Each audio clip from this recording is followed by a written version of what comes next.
Good evening दोस्तों। मैं आज आपके लिए करंट इलेक्ट्रिसिटी का लेक्चर 2 लेके आया हूँ। मुझे उम्मीद है आप इसे पसंद करेंगे। तो आज लेक्चर 2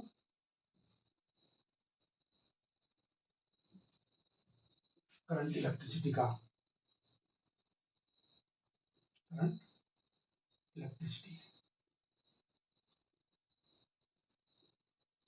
इसमें हम आज पढ़ने वाले हैं धारा घनत्व। धारा घनत्व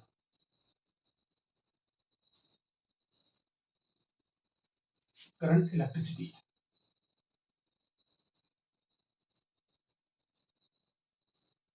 current electricity sorry current density.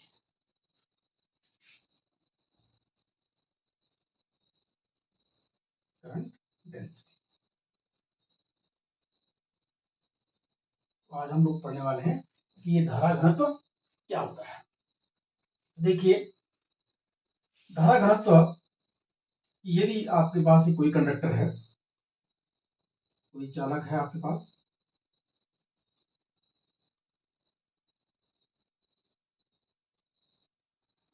इस चालक का क्षेत्रफल ए है, दोनों सिरों का क्षेत्रफल ए है, और हम ये मानते हैं कि यदि इस कंडक्टर में से विद्युत धारा I होकर बह रही है और ये विद्युत धारा जो I है ये इस क्षेत्रफल पर एक समान रूप से वितरित है। विद्युत धारा I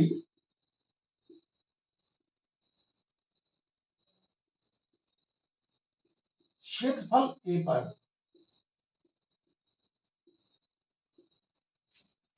समान रूप से वितरित है। समान रूप से वितरित है।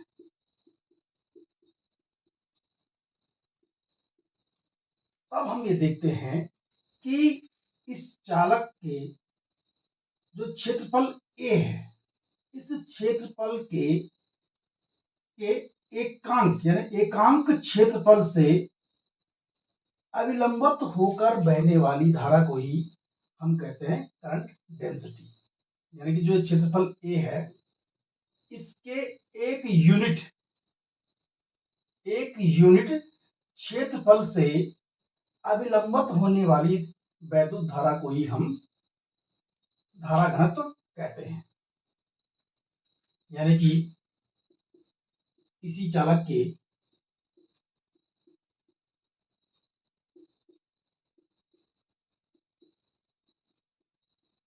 किसी बिंदु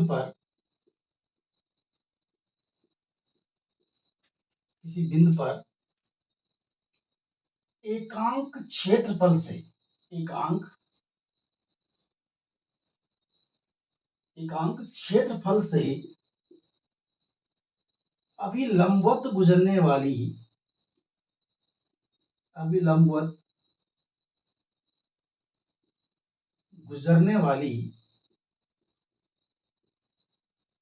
वैद्युत धारा को अविलंबित गुजरने वाली वैद्युत धारा को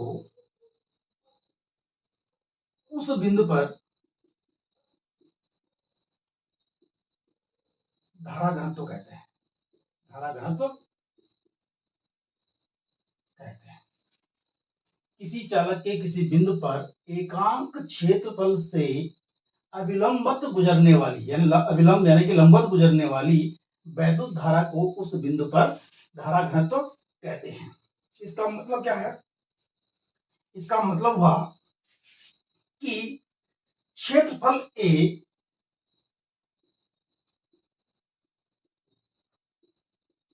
सदैव विद्युत धारा के लंबवत होना चाहिए। देखिए, क्षेत्रफल A है और विद्युत धारा ऐसी जा रही है, इस क्षेत्रफल A के अभिलंबवत होनी चाहिए विद्युत धारा। यानी विद्युत धारा क्षेत्रफल A के सदैव लंबवत होनी चाहिए, या क्षेत्रफल A के सदैव विद्युत धारा लंबवत होनी चाहिए। लंबवत होनी चाहिए।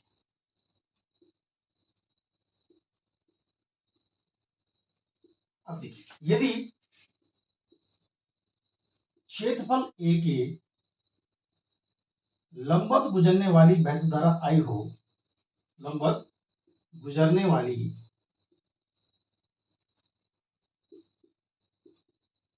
वैद्युत धारा आई हो,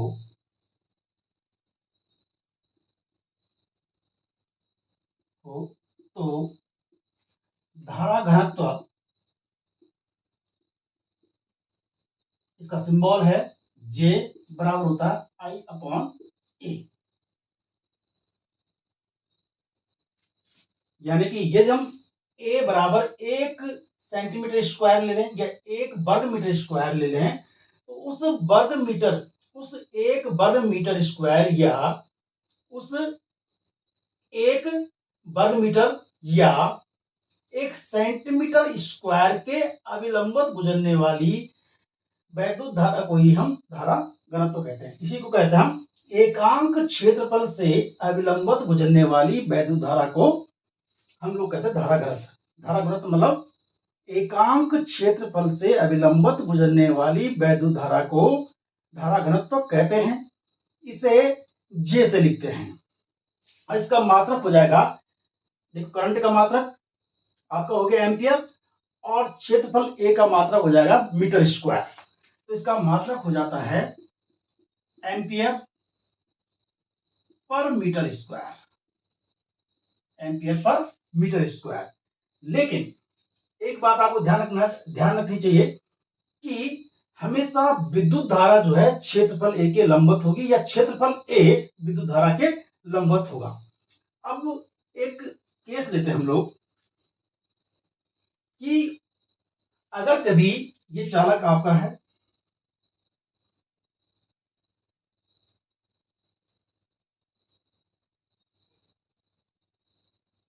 ये चालक आपका, इसमें धारा I बह रही है और इसका एरिया A है।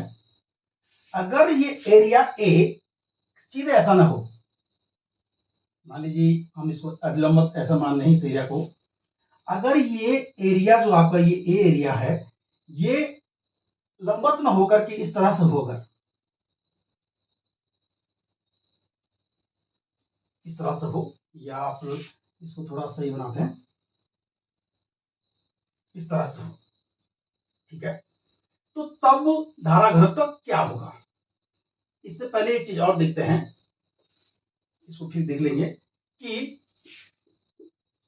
धारा घनत्व की दिशा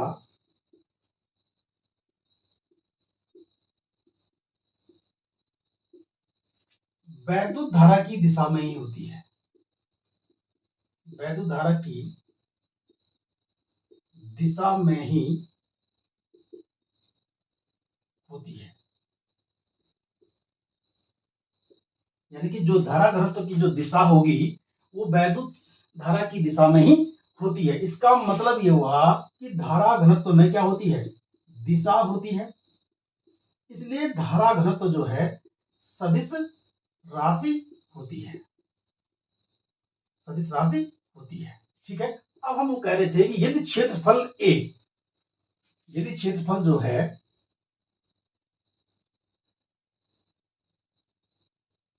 लंबवत न हो, तब क्या होगा। देखिए इसमें से वैद्युत धारा I बह रही है और इसका एरिया ये है, और अगर क्षेत्रफल A लंबवत न होकर के कुछ ऐसा हो, इस तरह से हो, ठीक है, ये क्षेत्रफल A ऐसा है यानी कि लंबवत नहीं है, तब क्या होगा, तब ये धारा घनत्व कैसे ज्ञात करेंगे। तो देखिए हमने पहले कहा है कि हमेशा जो वैद्युत धारा होगी वो क्षेत्रफल A के लंबवत होगी। वैद्युत धारा क्या होगी, क्षेत्रफल A के लंबवत होगी, ठीक है। और यहां देखिए ये क्षेत्रफल A जो है वैद्युत धारा के लंबवत नहीं है। तो हम क्या करेंगे कि मान लीजिए ये एंगल थीटा है, ये वाला एंगल क्या है, थीटा है, और ये हमने कह दिया है ये कितना है, A, ये A है। तो ये क्षेत्रफल अगर मान ये क्षेत्रफल A है, ऐसे में है, यानी कि ये थीटा डिग्री का कोण बना रहा है। तब देखिए हमको क्या करता, और हम क्या करेंगे कि इस क्षेत्रफल का ये हो जाएगा लंबवत घटक और ये इसका क्या हो जाएगा क्षैतिज घटक। तो हमको क्या करना है, वैद्युत इस क्षेत्रफल ए का वह घटक लेना है जो वैद्युत धारा I के लंबवत है। तो इसका घटक ये वाला हो जाएगा और यहाँ पर देखो ये एंगल थीटा है और ये ए है, तो ये हो जाएगा आपका, इसको अगर हम निकालेंगे तो ये आपका क्या हो जाएगा ए कॉस थीटा। ए कॉस थीटा अगर आप इसको निकालेंगे तो ये हो जाएगा आपका आधार बटे कर्ण बराबर कॉस थीटा, और आधार जो है आपका वो हमें चाहिए, यानी आधार अगर हम मान लीजिए कि ये O है, यानी कि हमारे पास O और B, तो हमारे पास हो जाएगा OB, ये ऊपर आधार है और गुणा के कितना हो जाएगा कर्ण इंटू कॉस थीटा, और कर्ण कितना है, कर्ण हमने ये सब बता दिए A है, ये हो जाएगा आपका कॉस थीटा।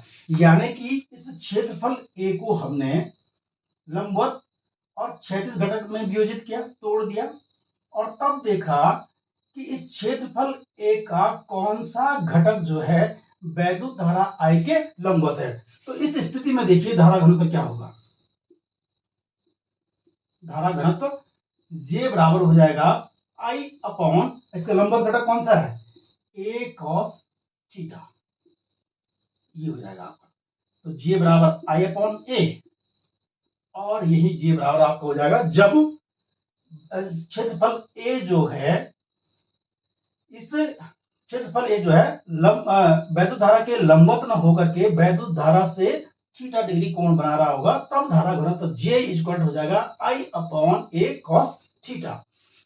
अब आज छोटे छोटे ही टॉपिक हैं लेकिन इंपॉर्टेंट है, ये कई बार आपके बोर्ड एग्जाम में पूछा जाता है ये कि धारा घनत्व, कि धारा घनत्व क्या होता है और धारा घनत्व और अनुगमन वेग में संबंध, तो हम वही करने वाले हैं। धारा घनत्व व अनुगमन वेग में संबंध, अनुगमन वेग में संबंध, अनुगमन वेग में संबंध, ये हो गया आपका। देखिए पिछली बार हमने पढ़ा था कि किसी चालक की लंबाई अगर L है और उस चालक के अनुप्रस्थ काट का जो क्षेत्रफल है वो A है, उसमें इलेक्ट्रॉनों की जो कुल संख्या हो जाएगी वो हमने कहा था आपको कि उसके जितना उसका आयतन होगा, ठीक है, और प्रति एकांक आयतन में इलेक्ट्रॉनों की संख्या स्मॉल n थी, तो हमने कहा था कि इसमें टोटल इलेक्ट्रॉनों की संख्या आपकी निकाली थी हमने, और उस पर कहा था हमने कि कितना आवेश होगा, और तब हमने उस, यदि उसमें क्या था इलेक्ट्रॉनों का अनुगमन वेग भी था, Vd था, और तब हमने वैद्युत धारा I बराबर निकाला था NeAVd। यदि आप लोगों ने लेक्चर नंबर 1 नहीं देखा है तो आप देखिए कि हमने ये I बराबर NeAVd कैसे निकाला है। तो वैद्युत धारा I बराबर होता है NeAVd, और हम जानते हैं कि धारा घनत्व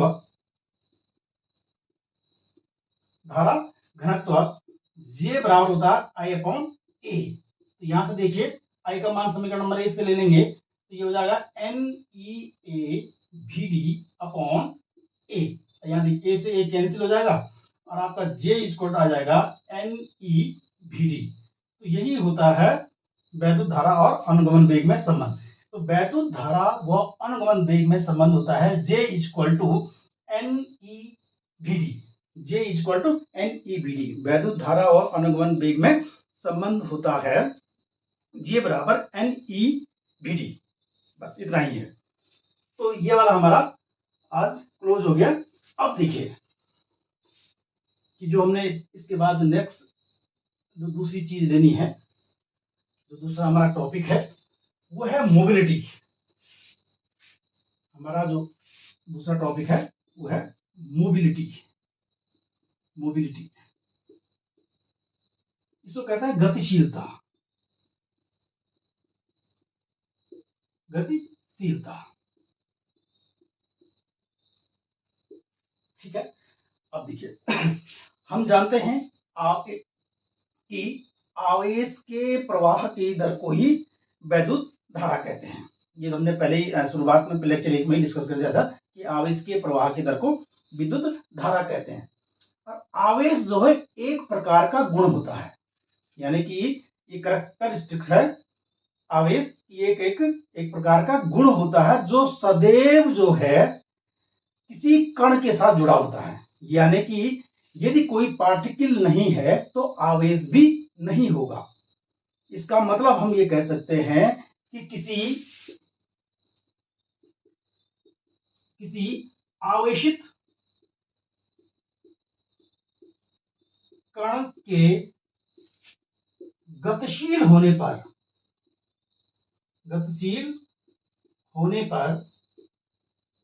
विद्युत धारा बनती है। आवेशित कण के गतिशील होने पर विद्युत धारा बनती है। हम ये कह सकते हैं क्योंकि आवेश जब भी होगा वो कण के साथ होगा, यानी कण पे होगा, विदाउट पार्टिकल चार्ज संभव नहीं है। तो इसका मतलब यह है आवेश के प्रवाह की दर को जब हम कहते हैं विद्युत धारा, तो इसका मतलब है कि आवेशित कण के गतिशील होने पर ही हम उसे क्या बनेगी, विद्युत धारा बनेगी। और इन आवेशित कणों को ही कहते हैं आवेशवाहक।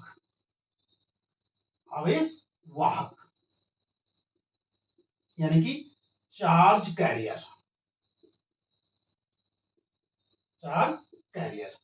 इसका मतलब ये हुआ कि आवेश वाहकों के गतिशील होने पर विद्युत धारा बनती है। अब ये जो आवेश वाहक हैं आपने देख लिया होगा, ये इलेक्ट्रॉन होते हैं, जैसे आपके मेटल में यानी धातु चालकों में ये क्या होते हैं, मुक्त इलेक्ट्रॉन होते हैं।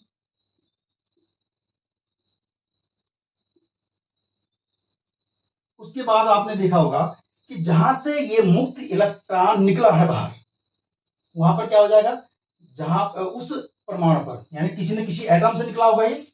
अब ये एटम है और यहां से अगर कोई इलेक्ट्रॉन बाहर निकला है तो हमको पता है कि एटम कैसा होता है, न्यूट्रल। एटम हमेशा कैसा होता है, न्यूट्रल। अगर इस न्यूट्रल में से इलेक्ट्रॉन बाहर निकल गया है तो इस एटम पर कौन सा चार्ज हो जाएगा, प्लस। इसका मतलब इसमें मेटल में, किसी भी मटेरियल में, मैटर में या एटम में धनावेश भी होते हैं, और ये धनावेश भी क्या कहलाते हैं, आवेश वाहक कहलाते हैं। धनावेश हो गया। उसके बाद तीसरी चीज है, जैसे विद्युत अपघट्य घोल है, इलेक्ट्रोलाइट्स हैं विद्युत अपघट्य घोल, ये विद्युत अपघट्य पदार्थ हैं। तो आपने देखा होगा कि जैसे NaCl है, नमक का घोल है, तो नमक के घोल में क्या होता है, Na पॉजिटिव और Cl नेगेटिव। तो यहां देखिए क्या है, आयन। हम कहते हैं इसमें आयन के द्वारा इलेक्ट्रिसिटी का प्रभाव होता है, यानी कि ये धनायन और ऋण आयन भी क्या है, आवेश वाहक होंगे। और हम जब लास्ट में इलेक्ट्रॉनिक डिवाइसेस पढ़ेंगे, जो आपका लगभग लास्ट ही चैप्टर होगा, तो वहां हम लोग पढ़ेंगे सेमीकंडक्टर।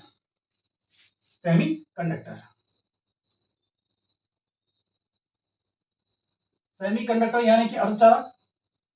और अर्धचालक में जो आवेश वाहक होते हैं वो कोटर, जिन्हें अंग्रेजी में होल्स कहते हैं, और इलेक्ट्रॉन होते हैं, इलेक्ट्रॉन्स। ये कोटर जो है धनावेशित कण ही होते हैं, ठीक है। तो यानी कि ये आवेश वाहकों के गतिशील होने पर ही विद्युत धारा बनती है। लेकिन हमें पढ़ना क्या है, मोबिलिटी। देखते हैं दोनों जुड़ कैसे रहे हैं, ठीक है। अब देखिए, हम जानते हैं कि अगर कोई चालक है, हम बार बार सिलेंडर का कंडक्टर ले रहे हैं, तो हमने जो पहले का लेक्चर था उसमें पढ़ा था कि इसके अंदर क्या होते हैं, फ्री इलेक्ट्रॉन्स होते हैं, मुक्त इलेक्ट्रॉन होते हैं। और ये मुक्त इलेक्ट्रॉन जो हैं ऊष्मीय वेग से अनियमित गति करते रहते हैं। कैसी गति करते रहते हैं, अनियमित गति करते रहते हैं, ठीक है, ऊष्मीय वेग से। और औसत ऊष्मीय वेग का मान होता है शून्य। औसत ऊष्मीय वेग का मान होता है शून्य। इसीलिए किसी भी चालक में जो है कमरे के तापमान पर क्या नहीं होता है, इलेक्ट्रिसिटी का प्रवाह नहीं होता है। जैसे ही हम क्या करते हैं, इस चालक के सिरों को एक 20 वोल्ट की बैटरी से जोड़ देते हैं, तो ये सिरा धनात्मक हो जाता है और ये ऋणात्मक हो जाता है। और इसमें इस चालक के भीतर जो है, ये हमने पढ़ा था जब हम अनुगमन वेग पढ़ रहे थे, तो इस चालक के भीतर ई वैद्युत क्षेत्र जो है धनात्मक टर्मिनल से ऋणात्मक टर्मिनल की ओर को उत्पन्न हो जाता है। इस वैद्युत क्षेत्र के कारण जो ये इलेक्ट्रॉन रैंडम मोशन कर रहे थे ऊष्मीय वेग के कारण, ये जो है भीडी अनुगमन वेग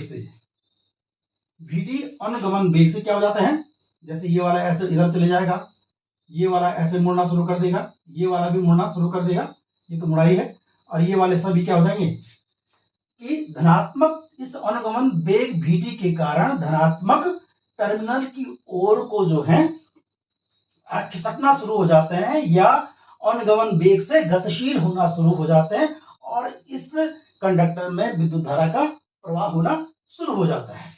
ठीक है, इसका मतलब ये हुआ कि वैद्युत क्षेत्र ई के कारण आवेश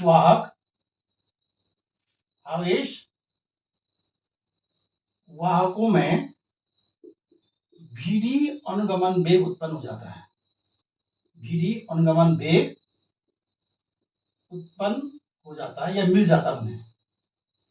ठीक है, यानी वैद्युत क्षेत्र ई इस चालक के सिरों पर, इस चालक के भीतर जैसे ही स्थापित हो जाता है, वैसे ही जो ये मुक्त इलेक्ट्रॉन हैं जिन्हें हम आवेश वाहक नाम दे रहे हैं, ये आवेश वाहकों में जो है भीडी अनुगमन वेग उत्पन्न हो जाता है, जिसके कारण वो धनात्मक टर्मिनल की ओर को खिसकना शुरू हो जाते हैं। यहीं पर इबारत देखिए, अगर धनावेश होगा तो ये ऋणात्मक टर्मिनल की ओर को आवेशित होता है, गतिशील होते हैं, क्योंकि आपने देखा होगा कि वैद्युत क्षेत्र के कारण इलेक्ट्रॉन पॉजिटिव टर्मिनल की ओर, जबकि धनात्मक आवेश के कारण वैद्युत क्षेत्र के कारण धनात्मक आवेश जो है ऋणात्मक टर्मिनल की ओर को गतिशील होते हैं। लेकिन अभी इसका मतलब ये हुआ, हम ये देख रहे हैं कि वैद्युत क्षेत्र के कारण अनुगमन वेग उत्पन्न होता है,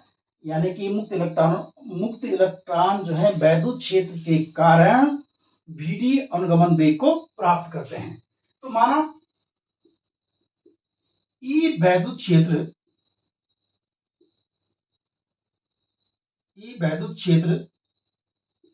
स्थापित होने पर आवेश वाहक यानी चार्ज कैरियर भीडी अनुगमन वेग को प्राप्त करते हैं,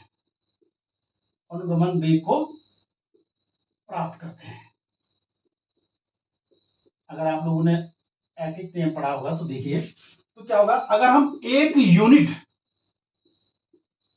यानी एक इकाई वैद्युत क्षेत्र स्थापित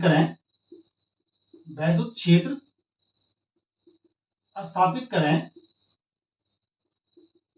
तो देखो कितना अनुगमन वेग प्राप्त होगा, ये हो जाएगा आपका Vd अपॉन ई, यानी इतना अनुगमन वेग प्राप्त होगा।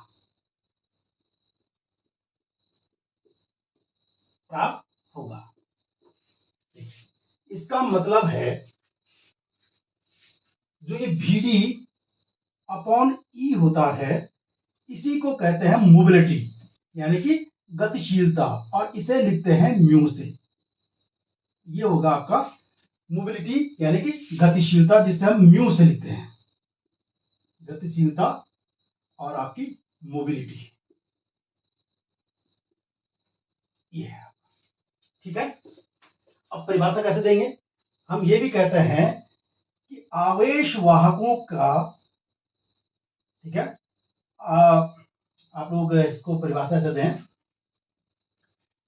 कि आवेश वाहकों की मोबिलिटी अथवा गतिशीलता वह अनुगमन वेग होता है जो चालक के सिरों पर एक यूनिट वैद्युत क्षेत्र स्थापित होने पर प्राप्त होता है, उससे प्राप्त होता है। जैसे कैसे, ऐसे लिखिए कि आवेश वाहकों की गतिशीलता, आवेश वाहकों की गतिशीलता यानी कि मोबिलिटी, आवेश वाहकों की गतिशीलता मोबिलिटी वह अनुगमन वेग होता है, वह अनुगमन वेग होता है जिसे वे एकांक या एक यूनिट या एक इकाई वैद्युत क्षेत्र स्थापित करने पर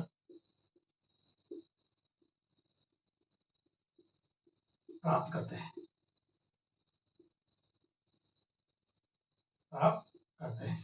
तो एक बार और देखिए कि आवेश वाहकों की गतिशीलता मोबिलिटी वह अनुगमन वेग होता है जिसे वे एकांक या एक यूनिट वैद्युत क्षेत्र स्थापित करने पर प्राप्त करते हैं। आवेश वाहकों की गतिशीलता वह अनुगमन वेग होता है जिसे वे एक इकाई या एक यूनिट वैद्युत क्षेत्र स्थापित करने पर प्राप्त करते हैं, और इसे म्यू से लिखते हैं, और म्यू इक्वल हो जाता है VD अपॉन E।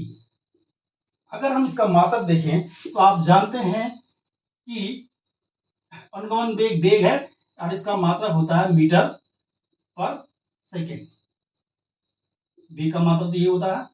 और नीचे देखिए वैद्युत क्षेत्र है, और वैद्युत क्षेत्र होता है, देखिए E इक्वल होता है V अपॉन L यानी कि वोल्ट पर मीटर। यहां देखिए वोल्ट बटे मीटर, यहां से देखिए उल्टा हो जाएगा तो ये ऊपर चले जाएगा और इसका मात्रक हो जाएगा मीटर, जाएगा ऊपर तो मीटर स्क्वायर पर, और ये गुणा हो जाएंगे, ये हो जाएगा वोल्ट सेकेंड, ये इसका मात्रक हो गया। एक चीज और ध्यान रखिएगा कि जो ये मोबिलिटी है ये चालक पदार्थ का गुण होता है, यानी कि ये डिपेंड करती है कि कौन से चालक पदार्थ में ये आवेश वाहक बहुत आसानी से गतिशील हो जाते हैं और किसमें एक इनकी गतिशीलता बाधित होती है या ये इनकी गतिशीलता कम या ज्यादा होती है, इस बात पर निर्भर करेगी। यानी म्यू डिपेंड करता है चालक पदार्थ के गुण पर कि चालक कैसा है।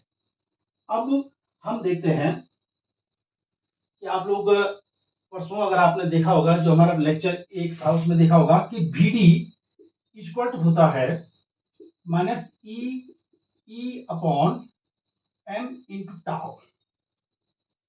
यहां देखिए ये इलेक्ट्रॉन पे आवेश है, ये इलेक्ट्रॉन का द्रव्यमान है, और ये वैद्युत क्षेत्र जो हमने स्थापित किया है, और ये टाउ है आपका एवरेज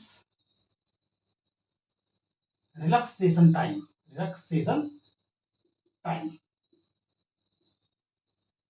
ठीक है। तो यहां से देखिए हम जानते हैं म्यू इक्वल होता है VD अपॉन E।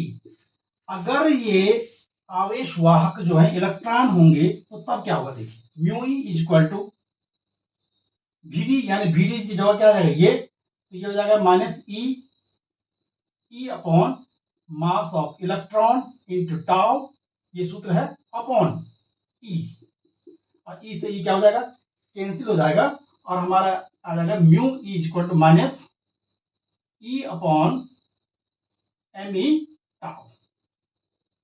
अगर ये होल्स होंगे यानी धनावेश होंगे तो तब ये मोबिलिटी ऑफ होल्स या मोबिलिटी ऑफ कोटर, यानी कोटर की मोबिलिटी हो जाएगी H, यानी कि इसको लिखेंगे म्यू H इक्वल हो जाएगा, देखिए म्यू H, ये आपका लास्ट टी है,